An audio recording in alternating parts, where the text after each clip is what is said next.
You know that pile of sawdust in the corner of a workshop, the stuff that just gets swept up and tossed out?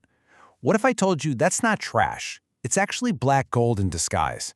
Seriously, today we're going to learn the secret to turning what most people see as waste into an incredible treasure for your garden. So, what's the real story here? For years, you've probably heard the same thing. Don't put sawdust in your garden. It's dangerous. It'll kill your plants. But is that the whole truth, or is it a forgotten piece of wisdom that's been buried? Well, let's just say you haven't been told the full story. The idea that sawdust is always bad for your soil, well, that's a very convenient story, isn't it? Especially for a giant chemical fertilizer industry that would much rather you buy their products than make your own for free. Okay, but to be fair, there's a grain of truth to the warning. If you just dump raw, untreated sawdust on your plants, you will have a problem. And it all comes down to a fascinating scientific process called nitrogen hunger. Think of raw sawdust like this. It's pure, uncut energy. It's almost 100% carbon. For the billions of tiny microbes living in your soil, this is like setting up an all-you-can-eat candy buffet. They go absolutely wild for it. But there's a big catch. And that catch is all about something called the carbon to nitrogen ratio, or the C to N ratio.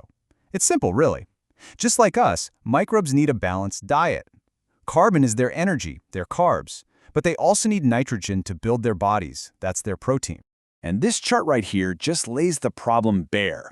Raw sawdust has a C to N ratio of around 500 to 1, 500 parts energy for every 1 part protein.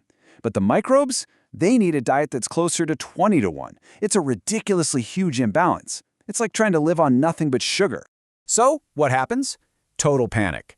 The microbes go on a feeding frenzy with all that carbon, but they're desperately starving for protein, so they start ripping nitrogen out of anywhere they can find it. And that means they steal the nitrogen that was meant for your plants.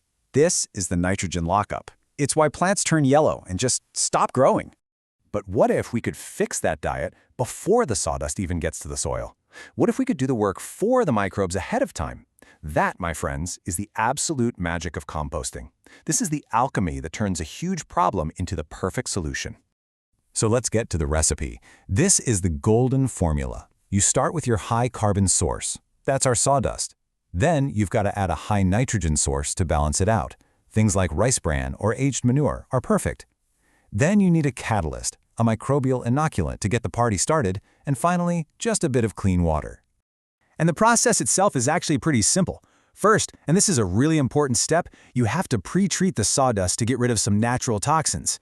After that, you just mix all your dry ingredients, add your water and microbes, and then you pile it up, cover it, and let nature take over. All right, let's dive into the pro tips. These are the little secrets that make the difference between creating rich, black compost and ending up with a smelly, slimy mess. Okay, this first step is so critical. Fresh sawdust is full of stuff like tannins and resins. They're natural compounds that can actually hurt plants. It's also pretty acidic. By soaking it in lime water for a day or so, you neutralize all that bad stuff and you balance out the pH. It makes the sawdust safe and ready for composting. Getting the moisture right is everything. You're aiming for that sweet spot between 50 and 70%. And here's an easy way to check. Just grab a handful and squeeze it. It should feel like a wrung-out sponge. You should only see a few drops of water escape. Perfect. Now for the fun part. As those microbes start working, your pile is going to get hot, really hot. You want it to get above 50 degrees Celsius or around 122 Fahrenheit. Don't worry, that heat is an amazing sign. It means the good guys are working hard, and it's hot enough to kill off any weed seeds or nasty pathogens.